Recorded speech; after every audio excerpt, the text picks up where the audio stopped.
दुनिया से ताल्लुक रखने वाले खूंखार दरिंदे इस बात की परवाह नहीं करते कि कितने घर जले, कितने बच्चे यतीम हुए और कितने बेगुनाह अफराद अपनी जान से चले गए। लूटमार में मसरूफ रहने वाले पत्थर दिल इंसानों के लिए तो बस नाजायज दौलत और दूसरों की जायदाद का हुसूल ही सबसे अहम बात होती है। ये जानते हुए भी कि एक ना एक दिन कानून की गिरफ्त में जरूर आएंगे, वो जराइम की दुनिया से पीछा नहीं छुड़ा सकते, यहाँ तक कि वो खुद भी किसी अंधी गोली का शिकार हो जाते हैं। आज के प्रोग्राम में आप देख सकेंगे कि कसूर में नौजवान लड़के और लड़की को फायरिंग करके हलाक कर दिया गया। लाहौर में उधार ना देने पर एक खातून ने अपनी पड़ोसन की जान ले ली। लाहौर में बेटे के कत्ल का इंसाफ मांगने वाले बाप को भी कत्ल कर दिया गया, मगर वुरसा को अभी तक इंसाफ ना मिल सका। और रावलपिंडी की जिला कचहरी में पेशी के लिए लाया गया कत्ल और डकैती का मुल्जिम और 2 पुलिस एहलकार फरार हो गए।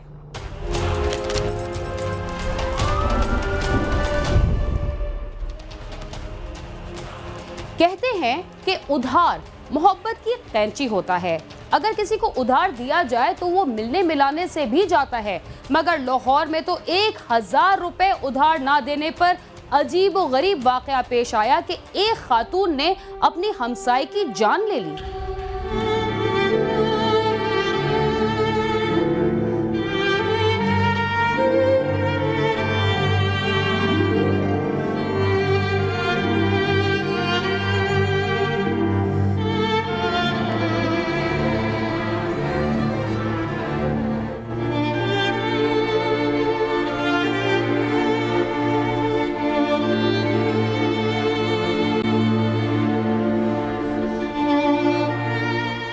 महर फयाज कॉलोनी हरबंसपुरा की रिहायशी 60 साल ज़ादा परवीन 4 रमजानुल मुबारक को घर में मुर्दा पाई गई थी। उसके मुंह पर शापर बैग चढ़ा था, जबकि हाथ पांव बंधे हुए थे और घर का सामान बिखरा हुआ था। पुलिस ने मकतूला के खावंद अशरफ सिद्दीकी की रिपोर्ट पर नामलूम अफराद के खिलाफ कत्ल का मुकदमा दर्ज करके डकैती मजामत पर कत्ल समेत मुख्तलिफ पहलुओं पर तफ्तीश शुरू कर दी, जबकि मकतूला के मोहल्ले में सादापोश एहलकारों को भी तैनात कर दिया गया। मकतूला के मोबाइल फोन के रिकॉर्ड से मालूम हुआ कि आखिरी कॉल उसकी हमसाई शाहीन बीबी को की गई थी, जिसकी सरगर्मियां वकूए के बाद से पुरस्रार हैं। पुलिस ने शाहीन बीबी को हिरासत में लेकर तफ्तीश की तो उसने इतराफ़े जुर्म करते हुए इंकशाफ किया कि वो मकतूला से रकम उधार लेने गई थी, मगर उसने रकम ना दी, जिस पर उसने तैश में आकर ज़ादा परवीन को कत्ल कर दिया।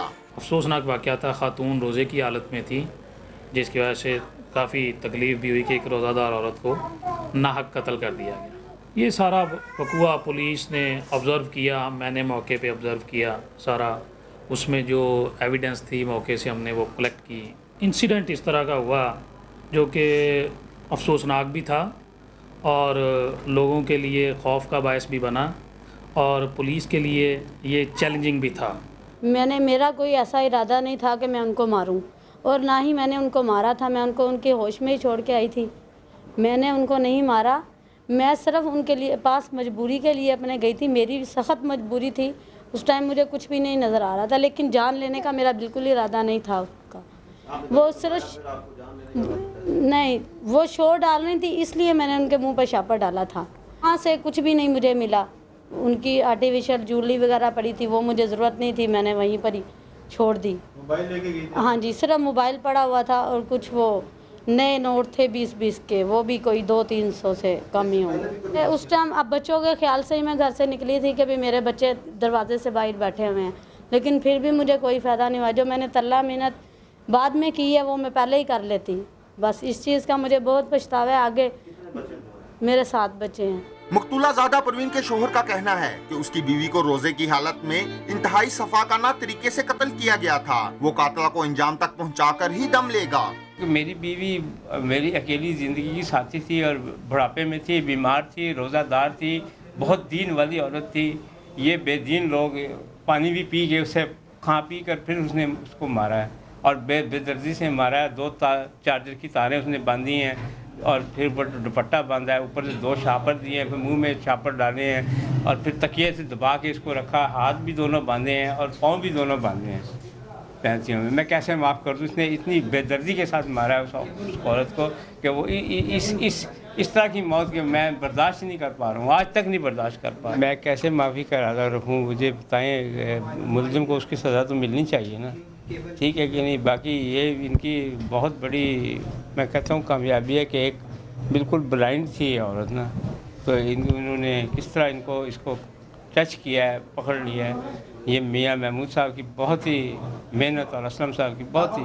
अंधे कत्ल की इस वारदात को ट्रेस करने पर गुरसा ने पुलिस हुकाम का शुक्रिया अदा करते हुए मुतालबा किया है कि मुलजमा को जल्द अज जल्द कैफे करदार तक पहुंचाया जाए। कैमरामैन मोहम्मद अरशद के साथ आमिर शहजाद, समा, लाहौर। कसूर के एक घर में शक की बिना पर नामालूम अफराद ने नौजवान लड़की और लड़के को फायरिंग करके हलाक कर दिया। लड़के के घर वालों ने इल्जाम लगाया कि उसे घर में बुलाकर कत्ल किया गया है।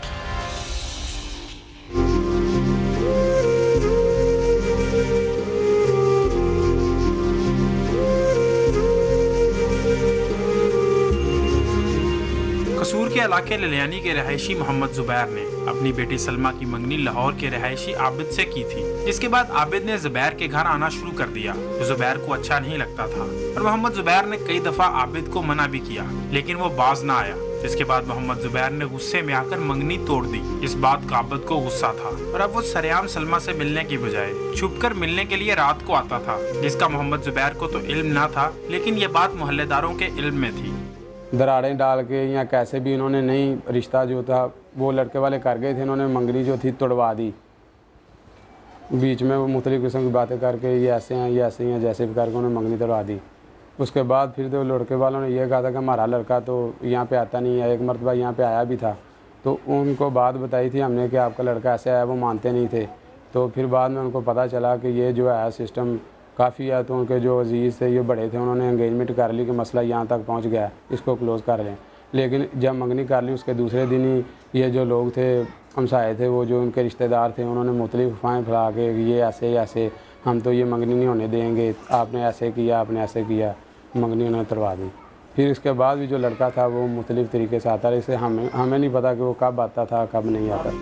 1 सितंबर की रात मोहम्मद जुबैर और अहले खाना सो रहे थे कि आधी रात के करीब उन्हें फायरिंग की आवाज़ आई और जब वो बैठक में पहुंचे तो वहां सलमा और आबिद की लाशें पड़ी थी, जबकि एक पिस्तौल भी करीब पड़ा था, जिसे पुलिस ने बरामद कर लिया। पुलिस का कहना है कि इन दोनों ने खुदकुशी की है, लेकिन फिर भी तहकीकात की जा रही है। वक़ूआ की इतला पाकर हम मौका पर गए तो वहाँ पर मोहल्ला के काफ़ी लोग जमा थे, जिनकी मौजूदगी में हमने दरवाज़े तोड़कर अंदर से नाशें निकाली। अंदर से हमें होल कारतूस भी मिले, पिस्टल भी मिला, तो खून आलूदा लाशें बाहर निकाली। दरवाज़े इसलिए तोड़े कि मुमकिन है इनमें कोई सांस हो और इनको कोई फर्स्ट एड वगैरह दी जा सके। तो इस लड़के की, आबद अली की मंगनी सलमा बीबी के साथ हुई थी, जो लड़कों वालों ने ही तोड़ दी थी, लेकिन ये सलमा और आबद अली आपस में मिलते थे। ये तो खुदा ही बेहतर जानता है, हमें तो नाशें मिली हैं, पिस्टल उधर से मिला है, मुमकिन है लड़की ने किया हो या लड़के ने किया हो, है खुदकशी, इसमें कत्ल वाली बात नहीं है। आबिद के घर वालों ने इल्जाम आयद किया है कि मोहम्मद जुबैर ने इनके बेटे को बुलाकर घर में मारा है। इसके बाद पुलिस ने आबिद के वालिद की दरख्वास्त पर मुकदमा दर्ज कर लिया है। जुबैर के घर वालों का कहना है कि जब हम बैठक में पहुंचे तो दोनों की लाशें पड़ी थी, जिसके बाद हमने पुलिस को इस बारे में इतला दे दी। हमने इन दोनों को कुछ नहीं कहा, इन दोनों ने खुदकुशी की है। पता चला कि दरवाजे अंदर से बंद हैं। उन्होंने पहले 3 टांगें मारी दरवाजे को बड़े ज़ोर से, दरवाज़ा नहीं खुला। उसके बाद 3 ईंटें मारी हैं ज़ोर ज़ोर से ऊपर से, दरवाज़ा खुल गया। जब दरवाज़ा खुल गया तो अंदर देखा कि 2 लाशें पड़ी हुई हैं। उसके बाद SHO साहब आ गए हैं और मुलाजम आ गए हैं। थोड़ी देर बाद DSP साहब आ गए हैं। वो सारा वकूआ जो उन्होंने खुद देखा कि दरवाज़ा तोड़ के अंदर से निकाली गई हैं। उन्हें किसी ने कत्ल नहीं किया, उन्होंने खुदकुशी की है। ये सारा मोहल्ला जानता है। अहले इलाका का कहना है कि अगर ये दोनों खानदान मिलजुल कर तमाम मामला तय कर लेते तो आज सलमा और आबिद आबाद होते और 2 जवान मौतें ना होती। कैमरामैन मुर्तजीज़ एजाज और साथी रिपोर्टर महर शफीक के साथ गालिब अब्बास, समा, लाहौर।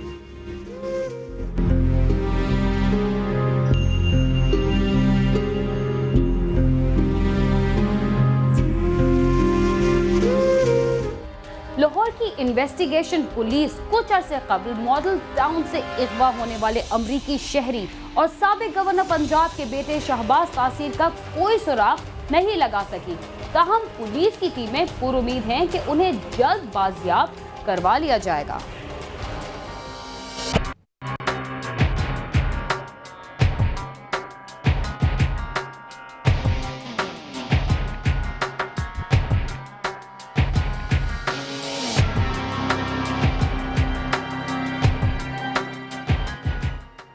डीआईजी इन्वेस्टिगेशन अली अमर मलक ने न्यूज कॉन्फ्रेंस में बताया कि सीआईए की मुख्तलिफ टीमों ने कत्ल, डकैती कत्ल और अगवा में दीगर संगीन जराइम में मुलविस 47 मुलजमों को गिरफ्तार करके 32,68,000 रुपए, गाड़ियां और मोटरसाइकिलों के अलावा असला भी बरामद किया है। मुलजमों ने इब्तदाई तफ्तीश में डकैती की 193 वारदातों का इंकशाफ किया है। मुलजमों से मजीद तफ्तीश जारी है। वो लाहौर के अलावा दूसरे अजला में भी वारदातें करते थे। 2 स्पेशलाइज्ड यूनिट्स हैं, एक सीआरओ है, एक सीआईए। तो एक ऑर्गेनाइज्ड क्राइम का इनका हमारा ये पैटर्न है जी। कुछ पैटर्न हमने बनाए हुए, हम हर चीज़ को अलहदा एक जायज़ा ले रहे थे, लेकिन यहाँ पे क्योंकि हमारे हीनियस ऑफेंसेस आते हैं और ऑर्गेनाइज्ड क्राइम यूनिट जो है वो बेसिकली गैंग्स को ही आइडेंटिफाई कर रहा होता है, जिससे हीनियस ऑफेंसेस को रोकने में मदद मिलती है। एक पार्ट हमारा वो है, इसलिए हम इसको ज़्यादा हाईलाइट करते हैं। दूसरा पार्ट हमारा वो है जहाँ पे हम गाड़ियाँ रिकवर कर रहे हैं या मोटरसाइकिल। डीआईजी इन्वेस्टिगेशन ने बताया कि अगवा होने वाले अमरीकी शहरी और शहबाज तासीर की बाजियाबी के लिए कोशिशें कर रहे हैं। अगवाकारों की तरफ से अभी कोई राब्ता नहीं हुआ जिससे ये वाज़ेह हो सके कि ये अगवा बराए तावान की वारदातें हैं या दहशतगर्दों की कार्रवाई है। ये मेरा ख्याल है, ये हम जनरली हमारी भी प्रिजम्पशन यही है कि अगर वो लेके गए हैं तो शायद तावान के लिए लेके गए होंगे, लेकिन अभी तक राब्ता नहीं हुआ जी। फैमिली से कंफर्म किया जी, उनको भी कोई ऐसी इत्तला नहीं। इनमें डेफिनेटली जी डेवलपमेंट्स हैं, लेकिन nothing to share at this moment. इसमें काफ़ी चीज़ों के बारे में हमें पता लगा है, लेकिन अभी हम जहां हम पहुंचना चाहते हैं वहां हम नहीं पहुंचे जी। शहबाज तासीर की लाहौर से बाहर मुंतकिली के हवाले से उन्होंने कुछ बताने से इनकार करते हुए बताया कि अभी शहबाज तासीर की गाड़ी से मिलने वाले फिंगरप्रिंट्स की मुकम्मल रिपोर्ट मौसूल नहीं हुई। रिपोर्ट के आने पर तफ्तीश में पेशरफ्त की तवक्का है। नहीं जी, we can't, and I think the only people who can give a statement about these cases is either Cheema साहब और मी और सीसीपी साहब। नो, मेरे पास कोई ऐसी एविडेंस नहीं है। मैं एविडेंस के बगैर बात कर ही नहीं सकता। मैंने कभी नहीं कहा कि उसकी लोकेशन किधर है। अगर हमें उसकी लोकेशन का पता लगेगा तो हमें फर्दर जो एक्शन करने हैं हम वो भी। गाड़ी के फिंगरप्रिंट्स रिपोर्ट आई थी, उनका घर का मुलाजिम था मुश्ताक, उसके फिंगरप्रिंट्स में मैच हुए। नहीं जी, we don't have a complete report as yet. अभी हमारे पास कंप्लीट रिपोर्ट नहीं आई उसमें। बैंक डकैतियों के हवाले से पूछे गए सवाल का जवाब देते हुए डीआईजी ने बताया कि मुलजमों के करीब पहुंच चुके हैं, जल्द ही उनको गिरफ्तार कर लिया जाएगा। मुलजमों ने अपने हुलिये दहशतगर्दों जैसे बनाए हुए थे, मगर वो किसी दहशतगर्द तंजीम के कारकुन नहीं थे। डीआईजी ने कहा कि इन्वेस्टिगेशन विंग को इस साल मिलने वाला 56,40,000 का बजट कम है। उनका कहना था कि मसाइल ज्यादा और वज़राए कम हैं, जिससे इन्वेस्टिगेशन विंग के अफसरों को मुलजमों को गिरफ्तार करने या रेड करने में दुश्वारी का सामना करना पड़ता है। बहुत सीरियस फाइनेंशियल क्रंच है इस वक्त, और जो बजट था उसका भी बहुत थोड़ा हिस्सा दिया गया अभी तक। हम उम्मीद करते हैं कि हमें बाकी पैसा मिलेगा, लेकिन आपकी बात दुरुस्त है जी, हमें बहुत ज़्यादा दुश्वारी आ रही है इन्वेस्टिगेशन की कॉस्ट को अपनी रिसोर्सेज से पूरा करने में। शहरियों का कहना है कि जराइम के मुकाबले में इन्वेस्टिगेशन पुलिस की कारकर्दगी मायूस कुन है। आए रोज लोग डाकुओं के हाथों लुट रहे हैं और डाकू उनकी जान लेने से भी दरेग नहीं करते। पुलिस अपनी कारकर्दगी मजीद बेहतर बनाए। कैमरामैन मिर्जा मोहम्मद ताहिर के साथ आमिर शहजाद, समा, लाहौर। इसी के साथ चलते हैं थोड़ी देर के लिए जराइम की दुनिया से दूर और लेते हैं एक वक्फा। आप समा के साथ रहिए।